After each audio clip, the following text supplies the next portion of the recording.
AP మాజీ CM Jaganmohan Reddy మీడియాతో మాట్లాడుతున్నారు. ఇప్పుడు లైవ్ చూద్దాం. అక్కడ నుంచి మా హయాంలో చివరి ఏడాదిలో రెవెన్యూ లోటు 38,682 కోట్లుంటే ఆయన హయాంలో రెవెన్యూ లోటు ఏకంగా 60,285 కోట్లకు ఎగబాకింది. ఇక 2023-24లో అంటే మా ప్రభుత్వ హయాంలో ఫిజికల్ డెఫిసిట్ అంటే అప్పులు మేము చేసింది ఎంత అని చూస్తే 60,285 కోట్లుగా కనిపిస్తుంది. అదే చంద్రబాబు నాయుడు గారి హయానికి వచ్చేసరికి 24-25 ఆ సంవత్సరానికి సంబంధించి ఫిజికల్ డెఫిసిట్ అంటే చంద్రబాబు నాయుడు గారి హయాంలో చేసిన అప్పులు ఎంత అంటే ఏకంగా 81,071 కోట్లు కనిపిస్తుంది.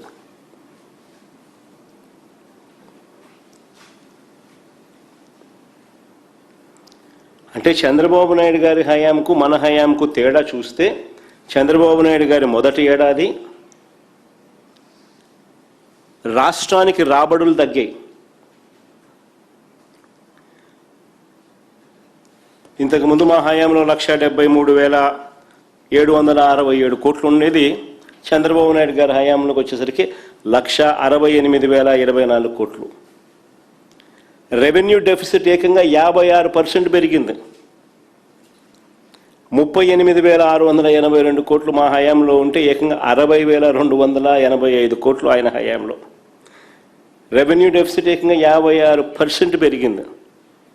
ఇక ఫిజికల్ డెఫిసిట్ అంటే ఇక ద్రవ్యలోటు చూస్తే ఏకంగా మా హయాంలో చేసిన అప్పులు 60,265 కోట్లు అయితే ఆయన హయాంలో ఏకంగా 81,071 కోట్లు అంటే ఏకంగా 30% పెరిగింది.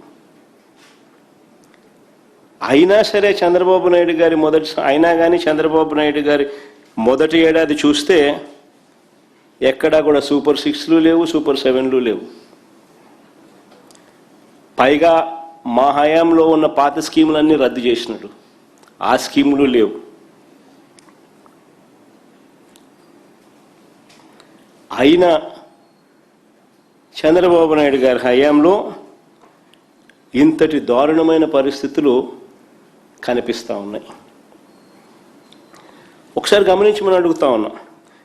2024-25 తర్వాత కూడా చంద్రబాబు నాయుడు గారి 2024-25 తర్వాత కూడా ద్రవ్యలోటు ఫిజికల్ డెఫిసిట్ అంటే ద్రవ్యలోటు అంటే ఫిజికల్ డెఫిసిట్ అంటే నథింగ్ బట్ అప్పులు చంద్రబాబు నాయుడు గారు పెంచుకుంటూనే పోతా ఉన్నాడు.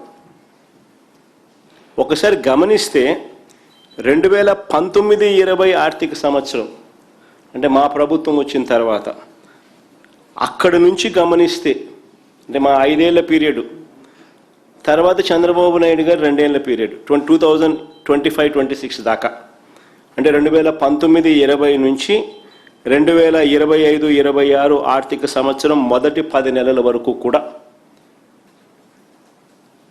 ఈ 25-26 ఆర్థిక సంవత్సరం కూడా మొదటి 10 నెలల వరకు కూడా చూస్తే మా 5 ఏళ్ల కాలంలో ఎప్పుడూ లేని విధంగా చంద్రబాబు నాయుడు గారి కూటమి పాలనలో ద్రవ్యలోటు ఫిజికల్ డెఫిసిట్ అంటే అప్పులు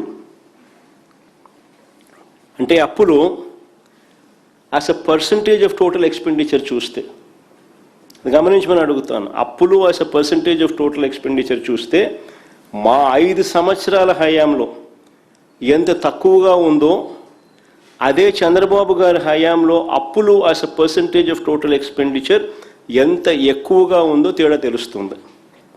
అంటే మా హయాంలో ఇంకా కోవిడ్ లాంటి విపత్కర పరిస్థితులు ఎదుర్కొన్నాం. అటువంటి పరిస్థితులు ఉన్నప్పటికీ కూడా పైగా క్రమం తప్పకుండా మేము ఇచ్చిన మాటలన్నీ కూడా నెరవేర్చుకుంటూ మేనిఫెస్టో అమలు చేసినాం. అలాంటి డిసిప్లిన్ చూపించిన పరిస్థితులు కూడా మాలో ఉన్నాయి. ఇలాంటి పరిస్థితుల్లో కూడా ఒకసారి గమనిస్తే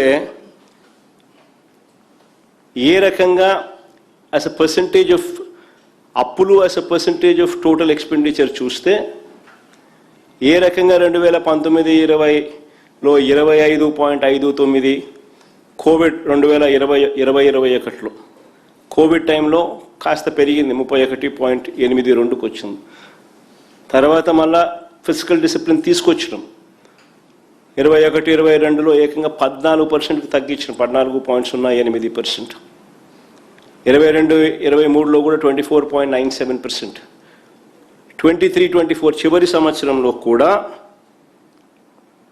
మా physical deficit as a percentage of total expenditure చూస్తే 26.52%. అదే చంద్రబాబు నాయుడు గారి హయాంకి ఒక్కసారి గమనిస్తే 2024-25లో ఏకంగా ఎలాంటి స్కీములు లేకపోయినా, సూపర్ 6, సూపర్ 7 లాంటి స్కీములు ఏవి లేకపోయినా, గతంలో మా ప్రభుత్వంలో ఉన్న పథకాలన్నీ రద్దు చేసిన ఏకంగా physical deficit as a percentage of expenditure, అంటే అప్పులు as a percentage of total expenditure 2024-25లో 32.5%కు పెరిగింది.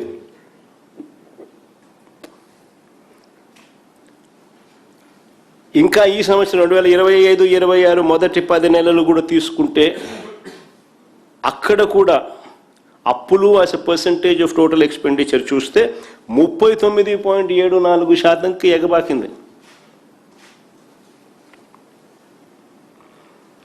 నిజంగా చంద్రబాబు నాయుడు గారి ఆర్థిక విధ్వంసానికి ఇవన్నీ కూడా చిత్రపటాలు. All these are paintings. ఆర్థిక విధ్వంసానికి సాక్ష్యాలు, ఆధారాలు, చిత్రపటాలు. అంతేకాకుండా 2024-25 సంవత్సరంలో జిఎస్టిపిలో ఫిజికల్ డెఫిసిట్ కాంపోనెంట్, అంటే జిఎస్టిపిలో తీసుకొచ్చిన అప్పుల శాతం ఏకంగా 5.08%. మా హయాం చూస్తే, మా ప్రభుత్వ హయాంలో 5 ఏళ్ల పాటు చూస్తే కూడా జిఎస్టిపిలో ఫిజికల్ డెఫిసిట్, అంటే జిఎస్టిపిలో అప్పులకు సంబంధించిన పర్సంటేజ్ ఎంత అంటే సగటున 4.11%. ఇంకా మా హయాంలో కోవిడ్ ఉంది, అనుకోని ఖర్చులు పెరిగాయి, అలాంటి విపత్కర పరిస్థితులు, ప్లస్ తూచా తప్పకుండా మేనిఫెస్టోను కూడా అమలు చేస్తాం. అయినా కూడా జిఎస్టిపిలో as a percentage of fiscal deficit మా 5 ఏళ్ల పీరియడ్లో కూడా సగటున మీద 4.11.